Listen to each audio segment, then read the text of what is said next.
Yeah, hi there. These comments, just use your initials H, and I am Michael Buckoff, the founder, owner, and the materials writer for all of your lessons at the 7-step system to pass the TOEFL IBT. And you answered my independent speaking practice test number 7.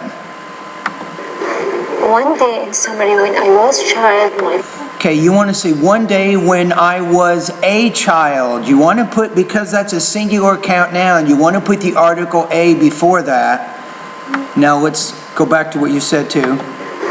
One day in summary when I was You want to say one day during the summer when I was a child, so you're leaving out some necessary words in there.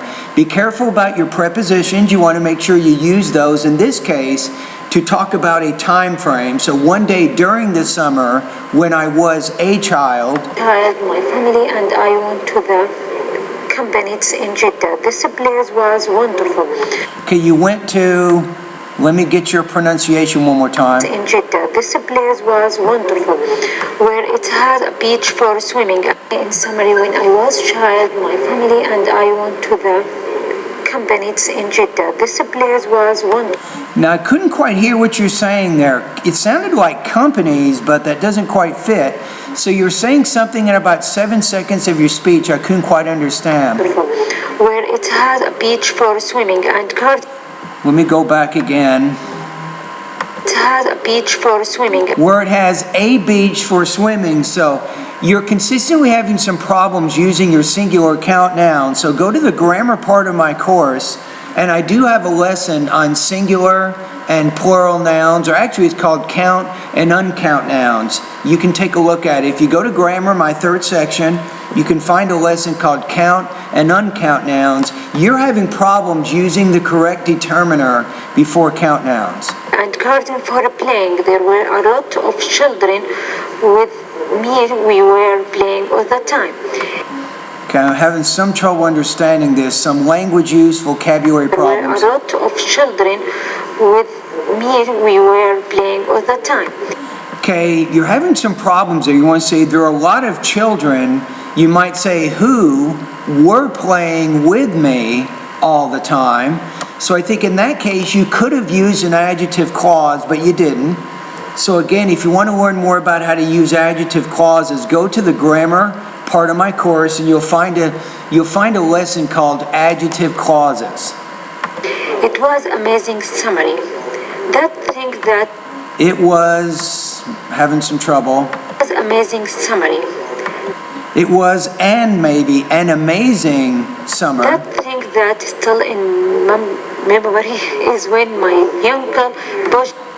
That was very awkward the way you said that. That thing that's still in my memory. You just want to say, my favorite memory at the beach was when and then you begin to explain the idea. So part of your problem is not going to be easily solved. You have language use problems. Part of it is choosing the correct word, but the big issue is choosing the correct grammar to express your ideas. You definitely have some limitations with your grammar. I think that still in my memory is when my uncle pushed me to the swimming pool. When you're younger, who? Let's go back. Is when my uncle pushed me. You want to say is when my younger brother or younger sister or younger sibling. So again, you're leaving out, in this case, an important word, a noun, to help explain the idea. Younger is an adjective, so if you use an adjective like that, you definitely want to follow it with a noun. To the swimming pool. By the time I don't know how to swim, it was very scary, but when he helped me. You said by that time. I would say at that time, I did not know how to swim. That's probably the better way to phrase that idea. Know how to swim. It was very scary, but when he helped me out, we began to laugh about what happened. Okay, good. So for the most part, you definitely answered the question, which is good, right? So I think you're going in the right direction here.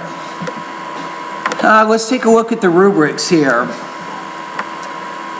The big issue here is you're having a lot of problems with your pronunciation. There were several words in there because of your word stress shifts.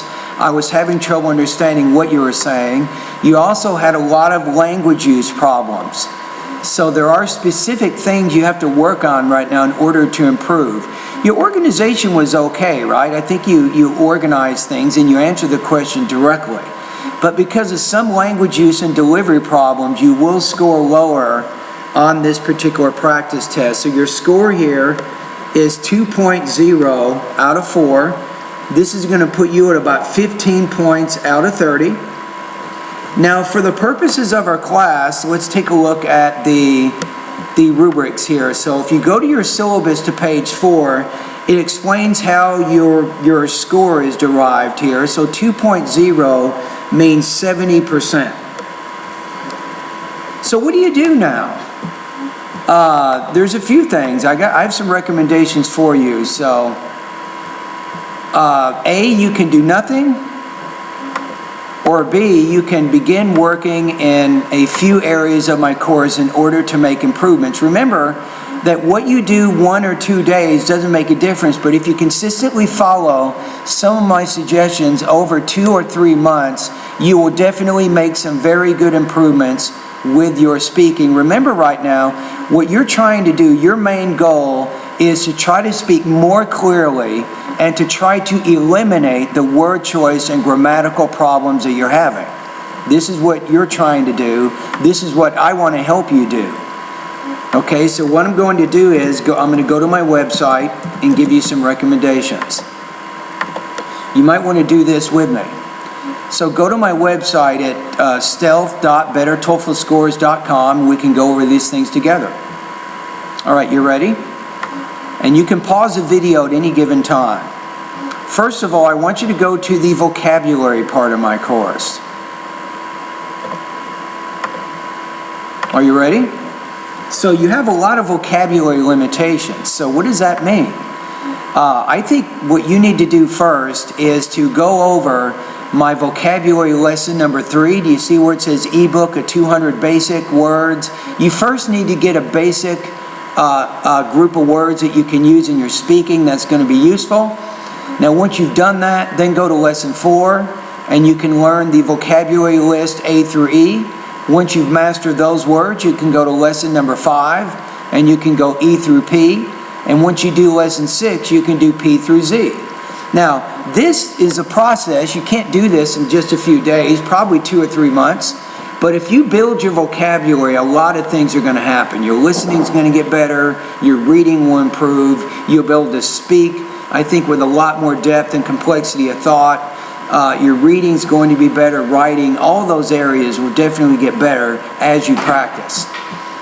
Okay, now let's go to the grammar part of my course.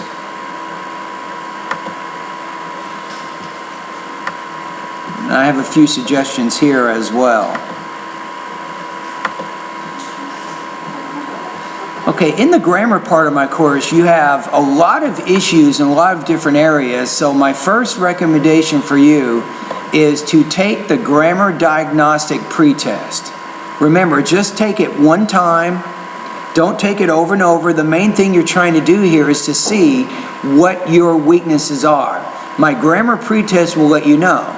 Now, I've already given you some specific things that you can work on based on the speaking that you just posted, right? So, first of all, I think that you can improve with lesson number 6, adjective clauses. I think that's going to be very helpful for you. The other one that I recommended was lesson number 7, count and non-count nouns, particularly using singular count nouns you're having some trouble with. Also using articles, lesson number 20, a, and the. You're also having a lot of problems with prepositions, so you can take a look at lesson 20 and also lesson 21. I think that will also be useful for you. But there's more things that you need to study, of course. That's why I recommend that you take the diagnostic pretest first. And in addition to the lessons I just recommended, once you take the pretest, you can see which questions you missed when you review the quiz, and those lessons that you want to review, I'll have a link there where you can go to the lesson to learn more about it, and make sure you go through all those lessons. That's going to really, really help you. With pronunciation, I can give you some suggestions here. And remember that you have unclear pronunciation, so there's a lot of things that you have to work on there also.